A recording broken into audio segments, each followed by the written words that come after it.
Welcome everybody to the third episode of Mahogany Thoughts. We're actually going to do a combination of the audio and we're going to do a Zoom content so we can upload this on YouTube. I got my man, Mr. Butler, down in the lower right-hand corner, sitting outside, which I should be doing. I'm actually in Jamaica, on location. On location, exactly. On location in Coronaville, you know? Right. Yeah, a place where no one doesn't want to be, but everybody's there. You gotta use your imagination. Why not? Yeah, nah, you ain't lying about that, man. So, I mean, I'm gonna throw some burgers on the grill a little bit later. So, I'm gonna get some of this sun myself.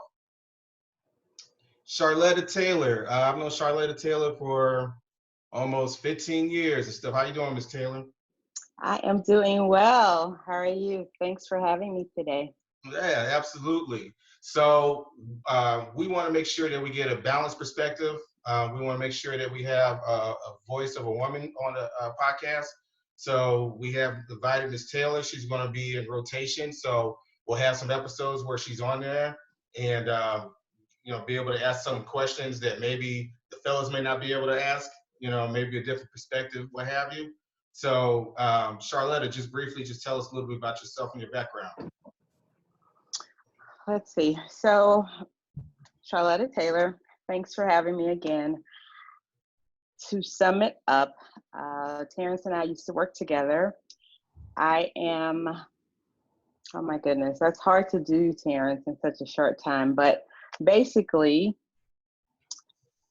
by profession, I am an insurance professional, and I am also a consultant in the insurance industry. I run a nonprofit to help women and children, and I am also a life coach. So that's what I do professionally. Absolutely. And Charletta is a very good friend and very knowledgeable. She has a Facebook page, Charletta Taylor. You see a lot of her photos, thoughts, insights from a woman's perspective, which is really nice to read from time to time. The name of my organization is Quality of Life. Quality of Life, representing. I just got a Bob Marley shirt. Y'all know what that is. Y'all know what it is and stuff. So I got the crazy Corona look going on right now and stuff. I had the Jay-Z look for a while, and now it's looking like a hot mess and stuff. But you know what? I'm a rock it proud. So maybe it'll be That's a right. book. Yeah. So at least I should. When I'm not doing that, I'm minding my business. Absolutely. What you got in your cup, though? What you got in your cup? Mm-hmm. Can you read that? Mind your business. They ain't got the ministries on the bottom of it. Yeah, the ministries, right. Yeah. Mind your business ministries, right. Yeah, you ask your questions, you ain't gonna get an answer. Mind your business. Our next guest and our distinguished guest is another good friend of mine, Dr. Robert Russell. What's going on, Dr. Russell? What's going on, fam? I'm Dr. Robert Russell. I'm internal medicine and geriatrics. I have extensive experience in long-term care and skilled nursing care. I'm the president of the Indiana Medical Directors Association, also on the board of directors of the Alzheimer's Association of Greater Indianapolis. I'm the director of Kindred Health at Home Health for the Indianapolis area, and I'm also a hospice provider. So, I'm here hopefully to enlighten people about how deadly this virus is, because I actually have had it, and I'm currently in the recovery phase. And I just wanted to thank you for having me on to discuss this hugely important topic, particularly as it relates to the African-American community and other minority communities right now. Yeah, absolutely, man. Definitely appreciate it and stuff. And like Dr. Russell said, he's going to talk about his personal experience. I've been meaning to reach out to him prior to we did the recording of the second podcast where we focused on healthcare disparities. I actually happened to see his post on Facebook on Easter Sunday, just giving his personal experience and just being thankful for having a supportive system with his wife and his family and just his faith. So, I was really shocked and, and concerned, but, he told me it was fine. And, things happen for a reason and stuff. And, being an African-American doctor, a medical doctor, be able to have that experience on this particular show.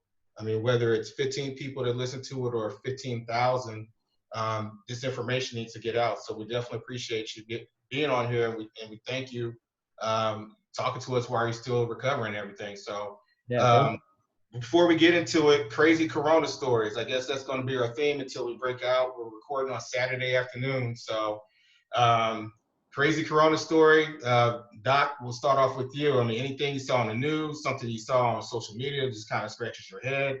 The crazy Corona stories are kind of proliferating through social media and even word of mouth. The one that strikes me initially was when it was being disseminated that African Americans couldn't get the coronavirus. So I think that made a lot of African Americans feel that they were invincible and could, they didn't have to worry about this virus. Other crazy Corona stories were that this was like the flu. I've had this, I've treated the flu. This is nothing like the flu. For the flu, what makes the flu, unique as a virus is each year we have a vaccine that we can disseminate for the flu. And even if you choose not to take the vaccine, which a lot of people do, we have therapies that we can give you so where you'll never succumb to the most deadly effects of the flu. You can get Theraflu from Walgreens or from your local Snooks, but you can get Tamiflu prescribed for you. And they even came out this year with a new medication that you could get for the flu. For this virus, we don't have any therapies. We're trying things and we're testing things and we're just trying to figure out. The other crazy Corona story is the 5G Corona story. I mean, the conspiracy theorists have been all over this thing, and you gotta take it with a grain of salt. Where Corona is in places where there is no 5G. Yeah. So how do you explain that one? If it was all 5G, then why is it happening in places where there is no 5G? Absolutely. So that's why a lot of these stories and these theories, they're just not grounded in any fact. And that's what's dangerous, because you really got to try to weed through the misinformation to protect yourself and to protect your family and your loved ones. Charletta? I think the crazy Corona stories that I have would be me running around trying to get toilet paper. That's about, if you could see me running around trying to get toilet paper, it's like an episode of The Amazing Race, because I watch the website, the Facebook page, and then when they post it, it's like me trying to go to different stores to get it. I think that's pretty funny. So it's like a modern day version of a supermarket sweep. Yes, because I get pretty competitive. Yeah, I know. Yeah. But what about you, man? Nothing so crazy so far. I've just I've been trying to work on my mental and physical health during this time. I found that cooking it's been therapeutic for me. So I've been making all kind of meals from scratch. I've been making Chinese food, egg rolls, and crab rangoons. And you making crab rangoons now? Yeah, I made my own wrappers and everything. So next time you slide through, you're gonna bring some, right? Yeah. I'm perfecting the recipe. I'm in the process of perfecting. All right. Right. Okay. So last Sunday, I think, I'm big in imagination. So we actually had a jazz brunch here. I played jazz music in the kitchen. And last Sunday, what did I make? I made blueberry waffles, fried shrimp, nice, Asian sticky wings, potatoes, zucchini, carrots, the whole nine. So we had some fun with it. My daughter went around with a towel over her arm, taking everybody's order. Nice. Nice. Okay. Yeah, that's dope. We're trying to have fun with it. Yeah, that's dope. Yeah, my crazy Corona story, being clumsy, you know, you ain't got nothing to do and stuff. So I kind of pulled a KD and tripped over a little divot. And then I kept on trying to work out and, you know, get my exercise on and stuff. And then next, you know, then I did like a 30-minute walk with my son, walked the dog, came home, and my knee looked like a grapefruit. I was like, yeah, look. Whoa. Yeah, so I got a little wrap on my knee right now and stuff, hobbling up and down the steps and stuff, man. It's been it's pretty comical and stuff. So, you know, I still got a wrap on my knee now, but the swelling's going down. I probably a little mild knee sprain, you know. So if you ever mess up your knee, rest, ice, compression, elevate. Make sure you rest your leg up, prop it up, and heat and ice and wrap it and chill out. So, you know, I like to be active and mobile and moving around. So, you know, that was kind of hard, but I just been I did see the 2010 Lakers and Celtics when they had Kobe Bryant. So Butler, remember that poster I had downstairs? Yeah, yeah. Yeah. So yeah, I was I watching.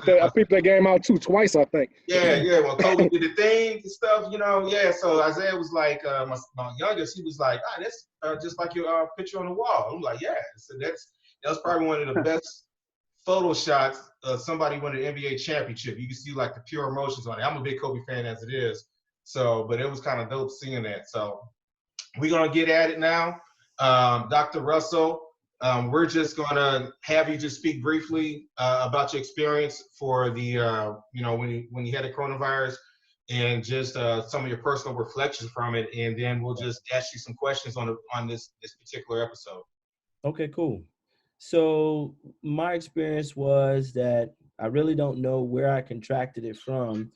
Later, when I finally went back to work, which was actually this past Monday, I did find out that I had a patient that I did see that later was positive for it while I was out of work. So it could have been a positive patient contact because we weren't yet at the point where we're doing telemedicine or virtual medicine.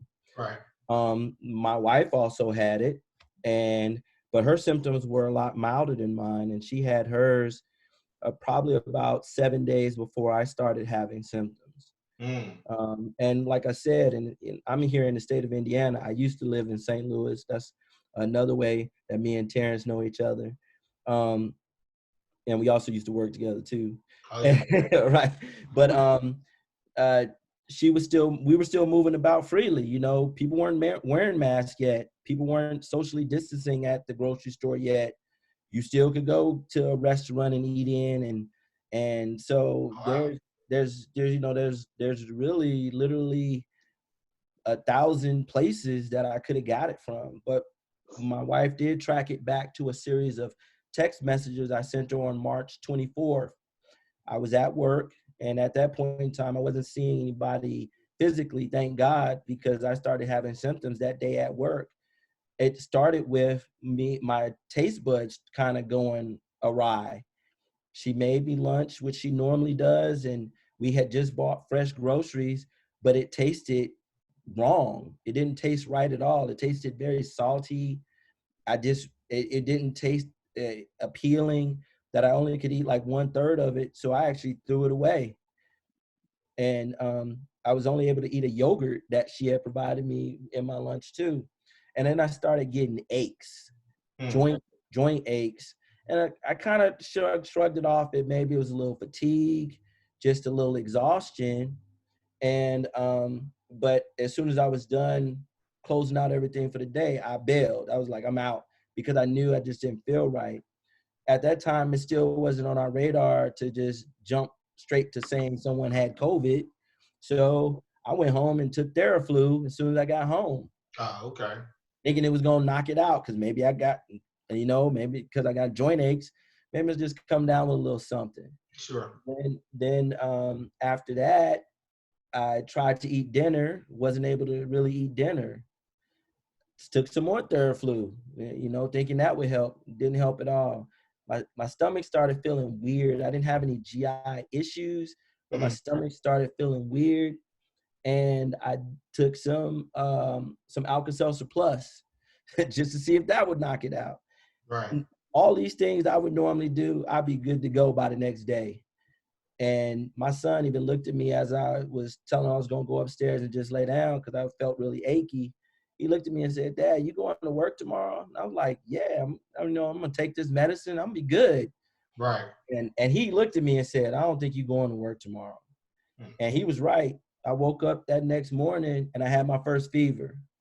My fever was 101.3.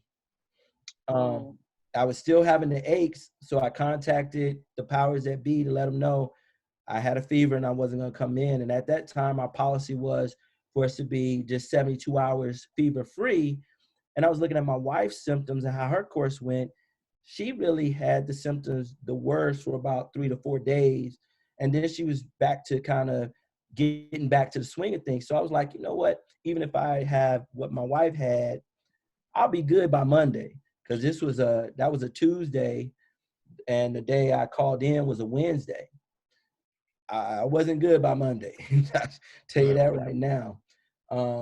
So over the course of the next few days, I just started having fever and chills. The aches kind of went away. Yeah. But my appetite, I lost my appetite completely. I lost 17 pounds in 5 days. Whoa. But I couldn't eat anything. Everything I ate either tasted very salty or very sweet. Were you And hospitalized? I was not hospitalized at this point because I didn't have any shortness of breath. Okay. So, at this point, they're only going to hospitalize you if you have shortness of breath, or you're having some confusion, or you're starting to show that you're dehydrated or something like that. I kept telling myself I need to keep up with my fluid intake.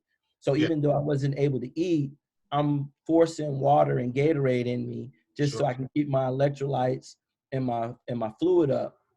So, by Thursday, I tried to come downstairs. My wife said, "Nah, you go back upstairs." Right. She was like, "You look terrible." She was like, "You need to quarantine yourself in that room.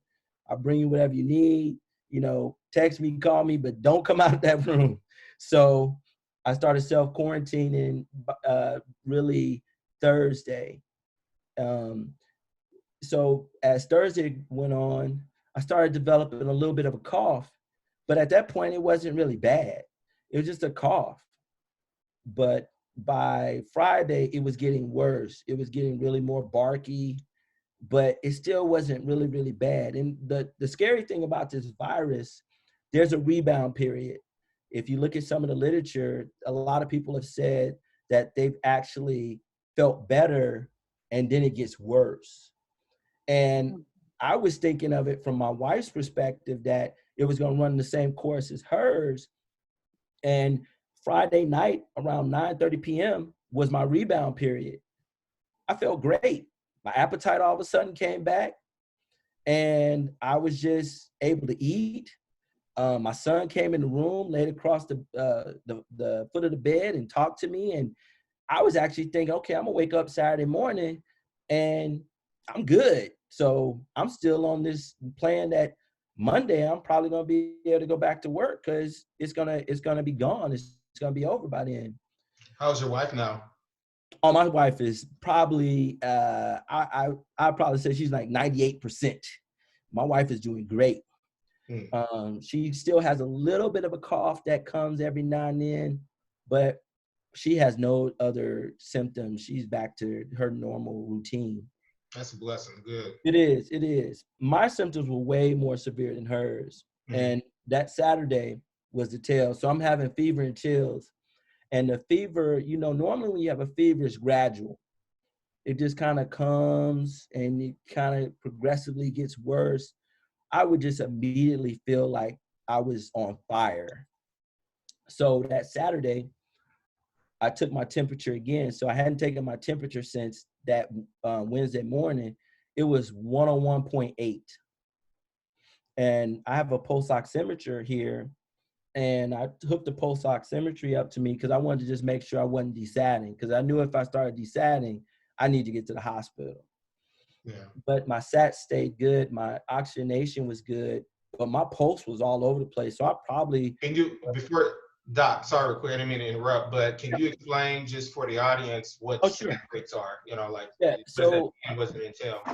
So sat rates are basically, you know, how well your body is oxygenating, how well you're circulating oxygen in your body, and how well you're respirating, meaning you're taking oxygen in and letting CO2, carbon dioxide, out. Okay. So normal sats are 95 or above for anybody. So my sats stayed normal. So I never dipped down low. I have someone I was on a podcast with yesterday. She had COVID-19. Her sats were 78. Oh wow. Yeah, and she was almost hospitalized, but she was able to maintain and stay at home. But my sats never got that low. But my heart rate was all over the place. When I put that pulse oximetry on, at the time I had that temperature, my heart rate was in the 200s. Your heart And rate's at the 200s? yeah, man. And then it just kept bouncing around. It was like 109, 145, 150. I was probably having an irregular heartbeat during this time too. Were So you that's resting another, or were you moving around? I was standing still. Hmm. Standing Whoa. completely still. And that's another thing that makes it so deadly, because if someone already has an irregular heart rate, this could this Okay. could make your irregular heart rate worse, even if your irregular heart rate was controlled before you got the virus.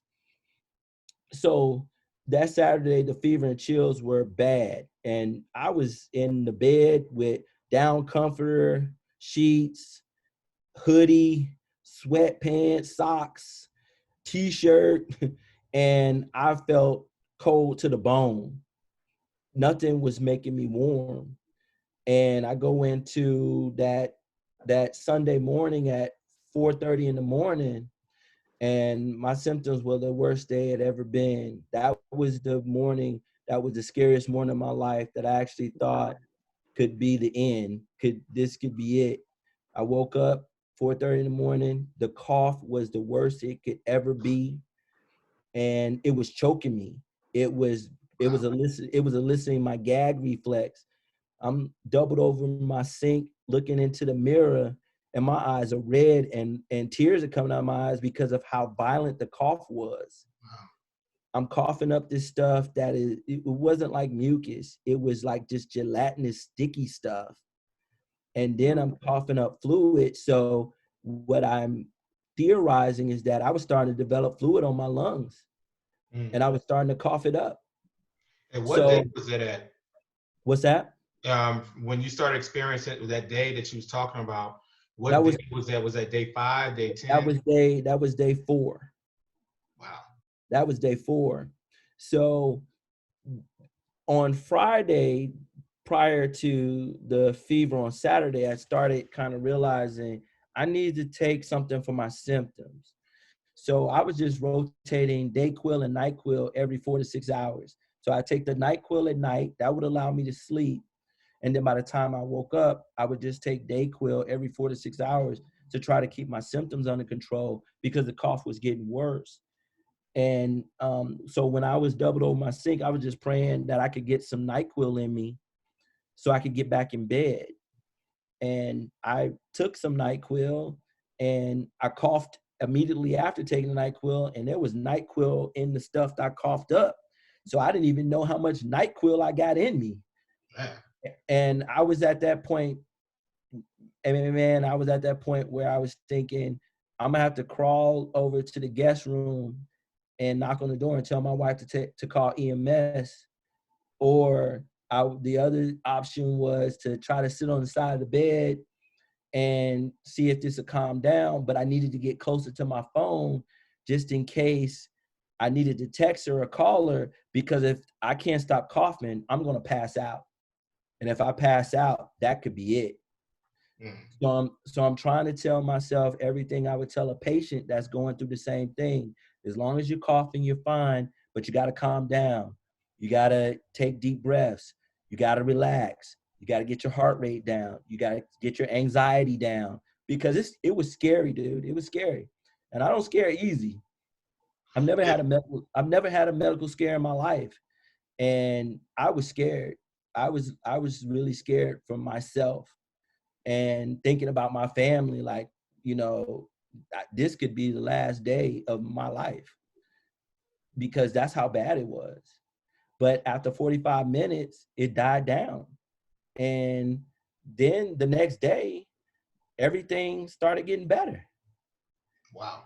So I see how some people go from 0 to 100, and in 2 days they're gone, because this virus it's particularly if you have some health issues, it's going to attack that, and it's going to make them worse.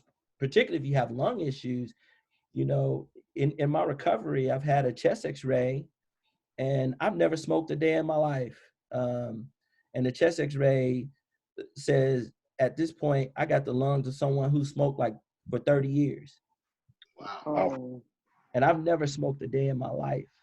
And that's the things that people are finding when they're doing these CAT scans, which are scans that look at your internal organs, or they're doing X-rays on people and finding these lung findings. They were the same ones they found on me. But the kind of thought process is, as I'm getting better, so should my lungs get better. But that's what I've been fighting through. That's why I'm exercising and running and trying to do things to make my lungs stronger and healthier. And like I said, I've never smoked a day in my life.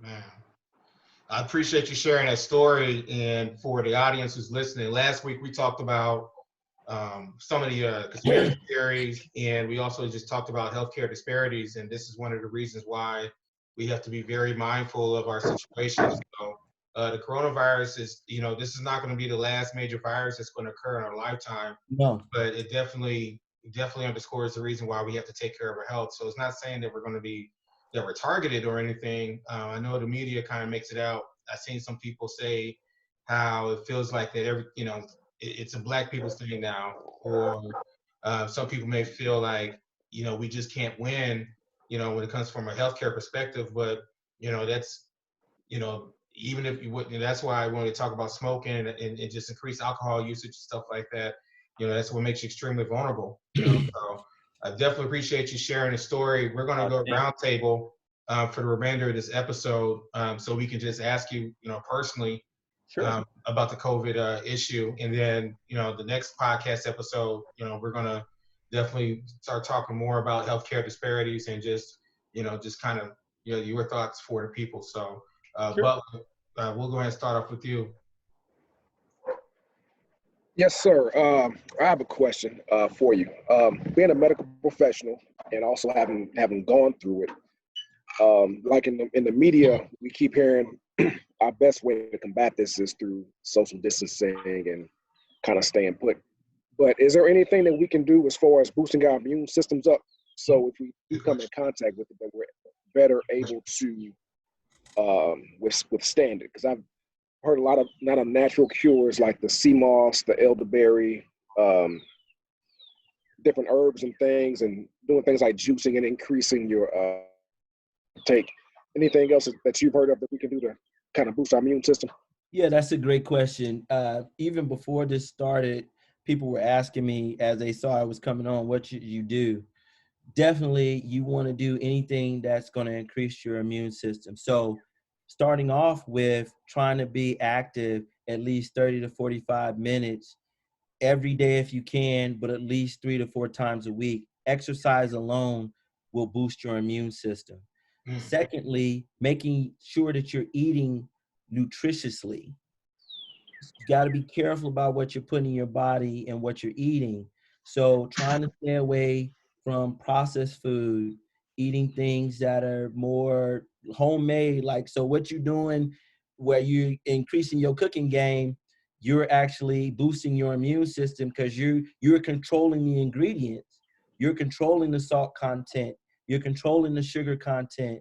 So that's something else that's going to help to boost your immune system. Secondly, you can definitely boost your vitamin C. That's something you can buy. It's something you can get naturally in some food sources, but boosting your vitamin C. Boosting your zinc levels. Zinc is also very good for immunity. And that's something you can buy. It's also something you can increase in your diet. So anything that you can do to keep yourself in your best health and your peak health is going to help you if you come in contact with this. Also, be prepared. Luckily, we had things at home to treat our symptoms. Be prepared. It's time to look at your cabinet. Do you have things to help you manage symptoms if you start to develop symptoms? Because the hospital is only for the worst case scenario. Most of it you're going to have to do at home. So being prepared, having things at your disposal to help you control your symptoms is also something that you need to be able to do.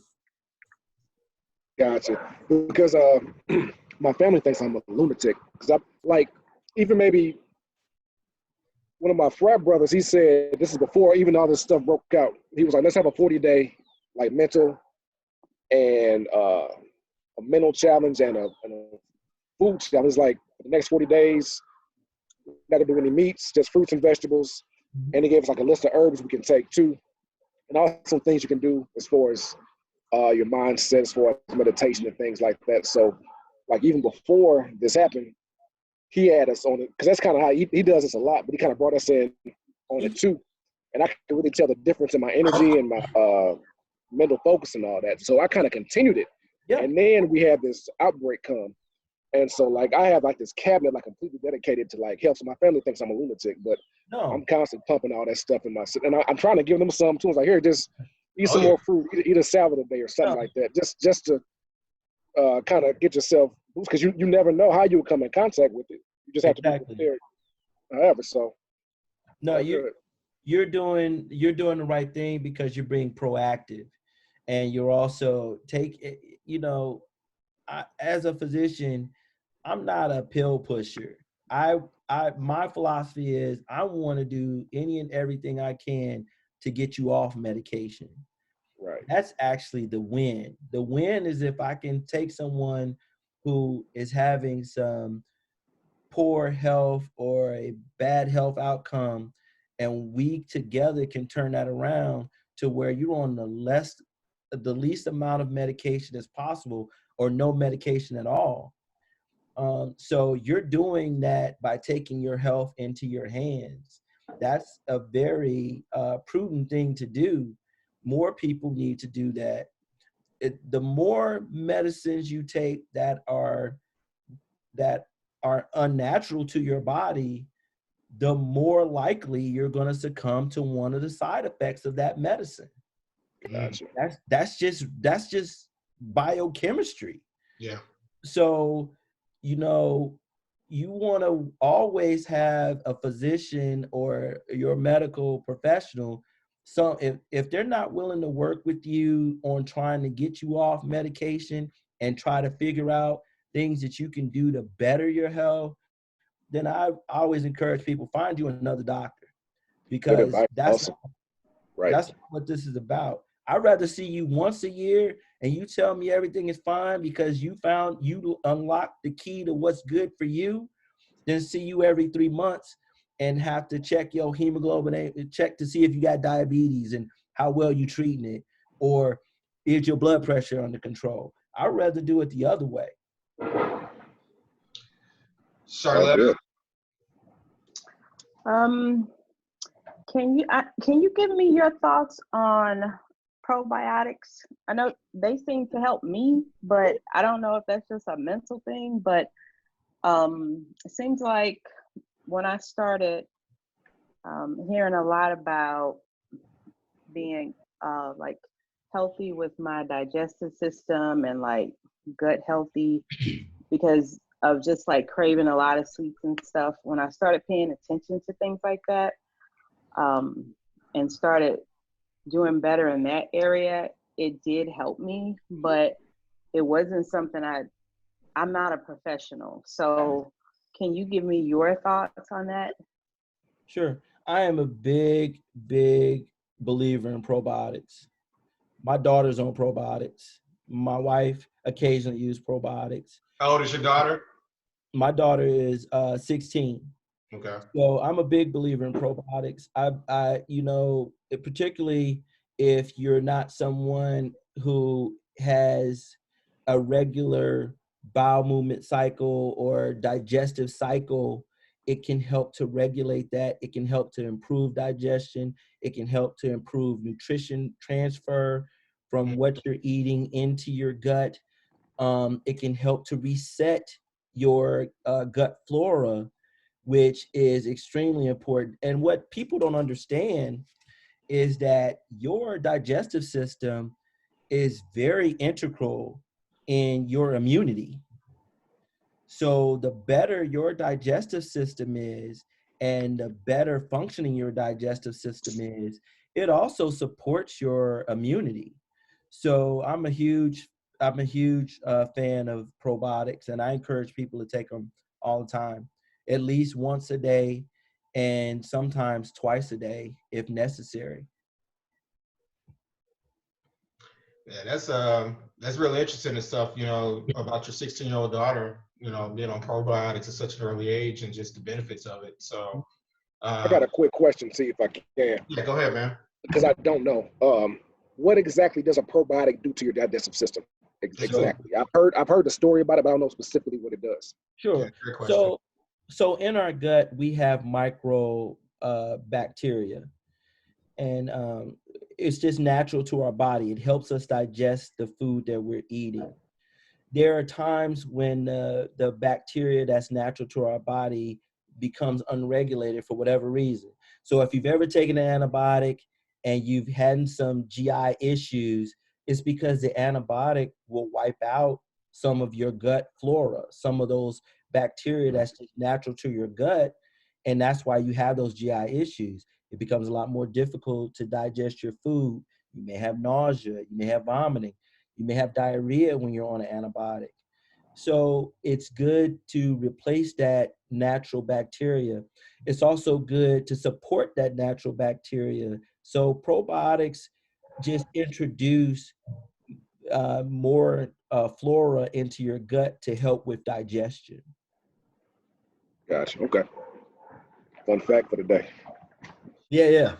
Yeah, we definitely appreciate it. And we're just going to rapid fire around the Zoom room. Sure. And I guess, if you had something that you took away from the conversation, what could you take away from that conversation? And, we'll close out the show for this particular episode. So, um, what I took away was I took some notes down, and usually I try to put a summary after the podcast is over. But, really want to thank you again for sharing your story.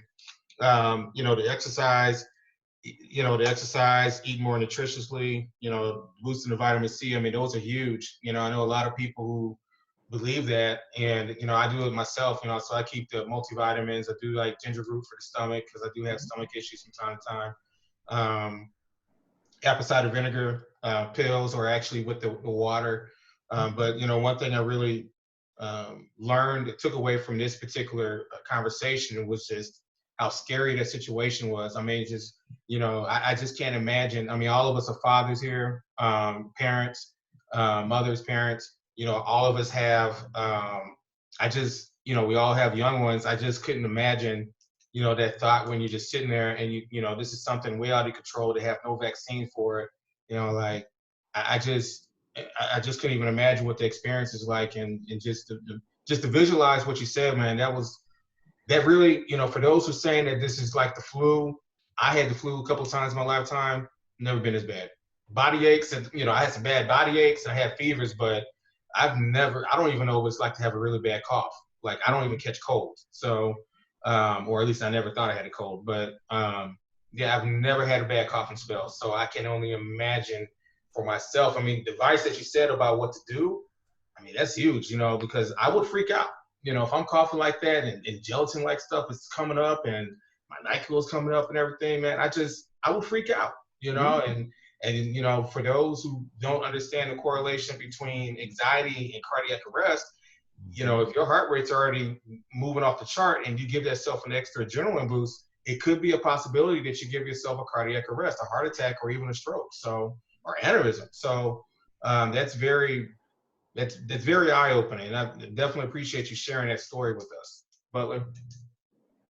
Yeah, most definitely. Definitely appreciate you sharing the story. Like, if you ever decide not to be a physician one day, definitely take a look into being a storyteller. Because I mean, you like brought us right there. We can actually visualize like what you were going through. So, on like, especially when you were talking about how you had a few symptoms at first, and then you had a day where you just feel like, oh, I'm good now, and then you had the rebound where you're like, oh, and then symptoms really hit you. So just understand, I guess, the roller coaster of how this thing can work. So I'm sure it affects everyone differently. Yep. Like you said, your wife's symptoms weren't quite as bad as your own. So I guess the biggest thing I took about this is just let everybody know, just prepare yourself the best way you can. Like for me, I like daily take, I take elderberry, I take sea moss, I do some beet powder. I juice twice a day. I use ginger root in all my juices. Um, once you said zinc, might give me a zinc supplement now. Yeah, So I absolutely. Yeah. look what I have. So definitely it's about the preparation, because like you said, you didn't even know where your symptoms came from. Any of us, we go into the store or going anywhere that we still can go and contract it. So it's definitely about staying ready. So Yeah. I mean, And, definitely appreciate go it. ahead. Go ahead, Doc. I'm sorry. oh no, I want to thank you both. You guys are doing a great job and getting this information out to the community. Appreciate it. And allowing me to come on today to share my story, and hopefully it helps someone else. But to your point, Butler, about you can get it from anywhere, that's what makes kind of reopening of the country so scary for us medical professionals, because people's inclinations are, once they say it's open, that they're going to let their guard down. I mean, just watching the report even yesterday of people going to the beach in Florida once they opened the beaches up, and they took a picture, a screenshot of the people there. Some people had masks on, some didn't. And that's kind of the reality. There are going to be some people who are still going to be cautious, but then there's going to be some people that are going to be reckless. And those are the people that scare us the most, because those are the people that, while you're doing everything you can to not get this, they're doing everything they can to get it and give it to you. And that's what makes it so scary. So you're definitely right. The best thing you can do right now is try to get yourself at your peak health condition. And like you said, what you're doing with your diet, what you're doing with your mental health, what you're doing with, your cabinet is important. And people need to do that. People need to figure out what they need to do to get themselves in their peak physical and mental health. That's what the one thing positive came out of this for me, man. For years, I would exercise, not exercise. I've lost weight, gained weight. But what it really is, it affirmed for me, is that I'm working out every day. Mm-hmm. I'm eating better, one, because I still don't have an appetite. I eat because I know I need to eat. Food tastes better and food is enjoyable now, but the actual sensation of hunger, I don't have right now. But I'm working out either 1 or 2 times a day now, because I know I can't take, I can't take that for granted anymore. All So good. yeah, so I mean, you're a good example of what people need to do. I urge anybody who's listening to this podcast, take charge of your own health. That's not someone else's responsibility, it's yours. And it's a responsibility you should take and cherish, and really understand the severity of what you do to yourself and what you can do for yourself to make yourself better. Charletta, are you able to get back on? Yes, Okay. I am. I can see you now. Okay. Yes. Yeah. Sorry, we had lost you real quick and stuff. Yes. We were just going around the room for lessons learned before we wrap up for this particular episode. Yeah. So what did you take away from it as far as the conversation Okay. with Dr. Russell? Okay. So do you I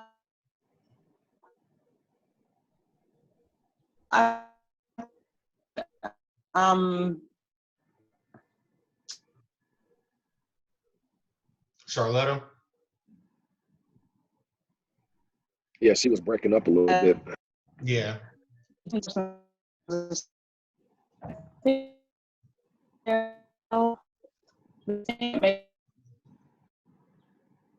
Hey, Char, you cutting out.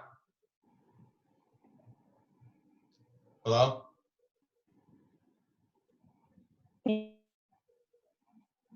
Yeah, I can't hear it all. Again. Yeah, it went out again. But we're going to go ahead and wrap it up for this particular episode. So, we recorded through 2 different platforms. We're using Zoom for the first time for the Mahogany Thoughts. And then we're also recording it simultaneously. So there'll be an audio component. So we do apologize for the technical difficulties. Dr. Russell, we definitely appreciate you coming on board for the third episode of Mahogany Thoughts. And Charletta, you're back. Yeah.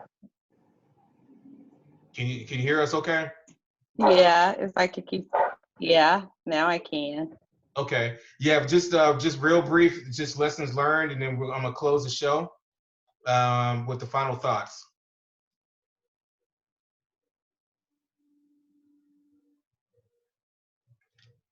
Hoi hoi. It's like my favorite line for the sentence. Like hoi hoi. Yeah, I think she froze up again. Yeah, it's all good though, but we got a lot of good information. She will definitely be on episode 4. Thank you again for listening to Mahogany Thoughts, the podcast, hosted by myself, Dr. Terrence Duncan, and my co-host and great dude, Terrence Butler, aka Butler, because that's all I was calling Butler, because it's like the 2 T's. If we went to 2 T's on the show, I don't know if that would sound cool. So just Duncan and Butler, So, okay, Charletta, it's the 3rd time. Put your It don't work mask this on time. first. Hey, look at Put your mask on Huh? first, like when you're flying. Man, Put your I hear mask on first, like when you're flying on, like when you're flying on an airplane. When they say put your mask on first, like when Yeah. you're flying, like when you get ready to take off. When they say put your mask on first, Yeah. like when you're flying, because you cannot save someone else unless you put your mask on first. Like when you're flying, like when you're getting ready to take off on an airplane, and they say I wonder put if your she's going on mask a repeat loop. first. I think you're on a repeat loop. Yeah. And Sorry, we're gonna switch it up real quick. So I'm gonna have to mute you on the mask on first. yes, because my part keeps going out. Yeah, no, it was all good, but we're gonna go ahead and wrap it up and stuff. I think women need to take care of themselves. Did you Absolutely. hear that part? Yes, Yes. we did hear that part. So we're gonna get better the second time through. So thank you everybody for joining. Thank you everybody for listening. This is the end of the 3rd episode of Mahogany Thoughts. The next time is just gonna be pure audio. So that way everybody can hear that the mask is on first. And we appreciate you guys, man. Please stay safe. Please take heed to Dr. Russell's advice. So this is not a conspiracy theory. This is a proven medical doctor who's been in the field for a very long time, who's held high level positions. And like I said in episode 1, this virus doesn't care about race, color, class, income, or whatever and stuff. It can hit anybody. So you're sitting here thinking you're sitting pretty, and you're out and about and whatnot and stuff. You're taking a risk, and just based on what he's talking about, I definitely don't want to experience it myself. So thank you again, everybody, and we are out. Bye. Peace.